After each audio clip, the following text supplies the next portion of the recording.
Almost 2 years ago, the Atlanta Hawks captured the attention of most here in the state of Georgia when they made it all the way to the Eastern Conference Finals against Milwaukee, the team that eventually won the NBA Finals. Atlanta gave the Bucks a big charge, and it was the closest the Hawks had ever been to a championship. But since then, everything has been stagnant once again, which is the theme of this organization, it seems like, for its history.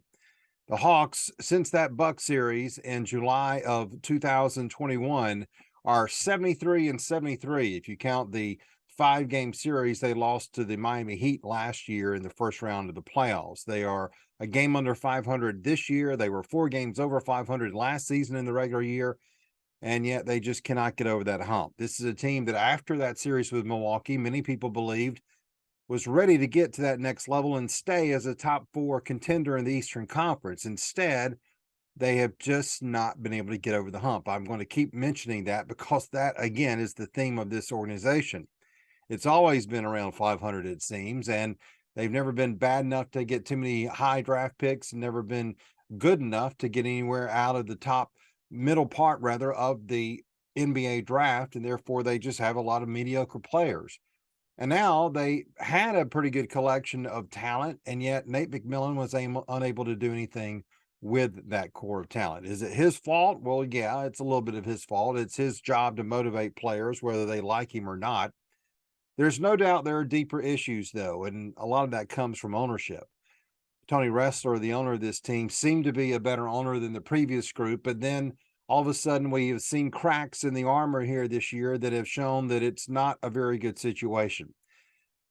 The general manager was run off, and now the coach has been run off, and that happens before you start running the players off.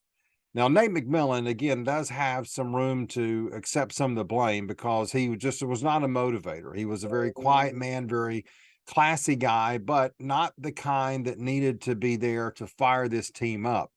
They need someone to come in with some respect that the players, particularly Trae Young, will respect, and hopefully kind of go by what they say and be motivated and be excited and be pumped up. And it just seemed like too many times we watch this team, they're flat. Kind of goes back to when Trae said at the beginning of last season that the regular season was boring. Well, it is, Trae, when you're playing like you are right now. Case in point, the last 2 games before the All-Star break last week, the Hawks played Charlotte, a team that only had, I think, 15 wins coming into that game, and then New York. Now, New York's a tougher team, there's no question about it, but it was in Atlanta. Both games, after the Hawks had a 3-game winning streak, and they could have had a 5-game winning streak going into the All-Star break, the Hawks just didn't show up. They just didn't show up. They were awful. They just didn't care. They didn't act like they cared, and they played like it.